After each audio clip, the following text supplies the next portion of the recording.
Vera po vjen shumë herë se vitin e shkuar edhe unë do të rikthej Gojt Miletit për të ndarë me ju atë çfarë flitet në rrjet, kush po diskutohet nga figurat publike, kush thot të vërtetën, për çfarë zihen kazani, kush po mashtron e gjithçka çka ka të bëj me Gojën e Miletit që nuk mbyllet për këta personazhe tan kaq shumë të dashur. E do ta nis këtë Gojt Miletit sigurisht me një nga çiftet që dolën nga formati Big Brother Albania V5 me një vëmendje maksimale për të parë se sa ky raport i cili u ndërtua me vështirësi në shtëpinë më të ndjekur në Shqipëri e më pas ku nuk do të jetë kamera, ku nuk do të jetë presioni i lojës në përditshmërinë e tyre, por me një vëmendje edhe me një famë të fituar nga vetë eksperienca e tyre, fjalën e kam për Brikenën dhe Mateon që po përflitet që janë ndarë, që tashmë, le të themi tregues, janë rrjete sociale, edhe pse për mua nuk do thot gjithçka, por për sa kohë po diskutohet, dua të jap unë edhe një mendimin tim. Sigurisht që janë taktika për ata që kanë vite në skenë dhe e dinë se si të zgjojnë këtë kurreshtin e publiku, se si të bëjnë për vete audiencën, por edhe emisione që të flitet për ta, janë ndarë, ka hequr follow njëri tjetrit, kam fshirë foto, por Mateo ende ka foto me Brikenën në profilin e tij në Instagram, ku se Brikena ka rikthyer foton e saj të vetme, edhe pse pak ditë më parë e postoi një foto me mamajin, edhe pse pak ditë më parë ajo postoi një foto me nënën e Mateo, se sigurisht që kjo mund të jetë një lloj kalkulimi për të tërhequr më shumë vëmendjen pasi të dy do të rikthehen në ekranin e Top Channel, aty ku fituan këtë vëmendjen maksimale, në Top Arena ku do të flitet për sport e jo vetëm. Pra do të jetë një dyshe interesante në atë pozicionin e tyre dhe në atë qoshin e tyre ku sigurisht do të kenë vëmendjen e publikut dhe për mua, nëse do të zgjidhja në tjetër mënyrë për të rritur më shumë interesin se sa mund të bëja qoka të tilla me këto situata. E nëse shkojmë tek e vërteta, pra që ka një krizë midis tyre, nuk besoj që do të ishte një tregues me një hershëm, një unfollow apo heqje postimeve. E shikoj më shumë si një lloj strategjie marketingu, edhe pse i vjetër dhe për mua i panevojshëm për të qenë pranë publiku, se për sa kohë ty publiku të do vëmendjen e ke, mund të zgjedhësh forma më të shëndetshme, siç po bën çifti tjetër i dal po nga i njëjti audicion, e fjalën e kam për Selinën dhe Gimbon që ndajnë jo shumë nga vetë ata, por me postime që të shojnë në grupet e tyre, momente familjare, momente ku janë ata të dy. E pam dje që Selin kishte shkuar në shtëpinë e Gimbos për të festuar Kurban Bajramin, pra ka forma, ka mënyra, ka dhe qasje, ka dhe një lloj, le të themi, mase për të qenë tek publiku, për të mos bërë i bajatshëm, për të mbajtur në fokus një lidhje, se në fund të ditës nuk është se çiftet që dalin nga formate si Big Brother që bëjnë diçka unike, përpose ushqejnë publikun me mirësinë e tyre, me dashurinë që kanë, por edhe me elementin rozë dhe pa diskutim me elementin romance dhe lidhje. Do të ndaj me ju një detaj që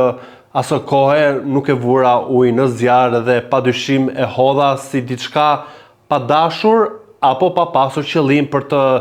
vënë gishtin apo për të prekur një target group. Hodha një story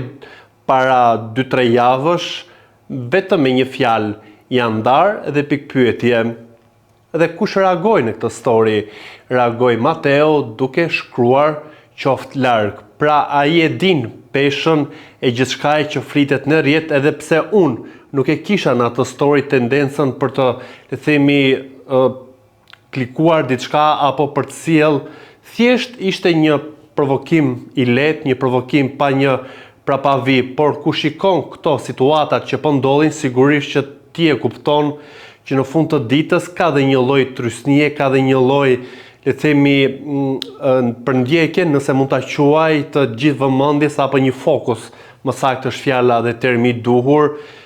ndoshta edhe të mbytës, ndoshta edhe që i vë dy personat në sikletë, se në fund të ditës ku ndajnë gjithçka, bie edhe një lloj sfumimi edhe bingopet audienca me atë që ti i ofron, dhe më pas nëse do t'jetë vërtet kjo që e kam për efekt marketingu, pasi do t'jenë të dy të Top Arena, nuk besoj që do të arrijnë deri në këto pika për të provokuar vëmendje, për të rritur reachin e tyre në rrjetet sociale, për të shtuar vëmendje që të jenë ata në krye të diskutimeve që bëhen në emisione tek pjesa e showbizit, tek pjesa roz në portale dhe sigurisht e kam parë kudo që po përflitet edhe në Kosovë ka goxha vëmendje çifti në fjalë, kjo mbetet për të parë në ditët në vijim ose ku do të shkoj tek ato burimet e mia për të parë nëse kemi realisht me një lloj krize dhe është ende kjo mod për ta shfaqur krizën që ti ke pra që të bërtas, që ti ke diçka apo është thjesht një strategji e vjetër tani më kjo Instagramit me unfollow dhe me heqje të fotove thjesht për të qenë sërish në qendër të vëmendjes. Do doja të dija dhe mendimin tuaj se si e shikoni le të themi këto situata që ofrojnë personazhe që dalin nga shtëpia e Big Brotherit, them për ata që kanë vëmendje, që kanë interesin e audiencës, por edhe që flitet për ta në për emisione, ka një lloj ngacmimi edhe një lloj gritësie.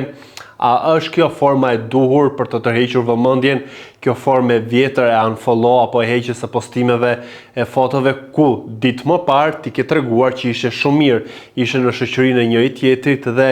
krejt papritur sigurisht që ka diçka që kërcet dhe ka diçka që ti e bën me vetë dije dhe ti e bën për të arritur diku me një qëllim të caktuar, por sidoqoftë nëse do të bëhen këto manovra, le të themi edhe nga çifte të tjera apo janë bërë edhe nga çifte në edicionet e shkuara, ka një lloj bezdije të audiencës kur ti i ofron diçka si një lloj rengu për të matur ato pulsin, për të parë dhe për të shikuar se sa shumë do të zgjoj kjo që po komentohet, kjo situatë që po qarkullon nëpër portale, nëpër emisione, pra thjesht nga Instagrami është një lloj materiali apo dhe një lloj ushqimi. Unë, nëse do t'isha në vendin e tyre, sigurisht që do të zgjidhja një tjetër formë, pa doreza, pa le të them kalkulime, të drejt për drejt, se besoj ka ardhur koha edhe për të dhënë një lloj mesazhi që çiftet që dalin nga formati Big Brother sigurisht që e kanë vëmendjen dhe sigurisht që mund të ndajnë me publikun një të mirë reale nga përditshmëria e tyre, edhe këto stilet e vjetra se u përsërita duke thënë për që nuk shkojnë, për mua mund të gjesh forma të tjera për të rikthyer vëmendje dhe pse vëmendjen e kam pasur, interesi është i jashtëzakonshëm për ndjekësit e tyre për t'i parë sërish në ekranin e Top Channel, siç e tregova dhe kam treguar më herët në Top Arena, do të jetë muaj të gjatë dhe muaj të ngjeshur me vëmendje edhe sigurisht me deklarata që do të vinë kur do të filloj dhe Top Arena pas disa javësh, kur do të nisë edhe kampionati botëror i futbollit. Duke dashur të dija dhe komentin tuaj si i shikoni këto situata dhe a është e nevojshme të përdoret e njëjta mekanizëm që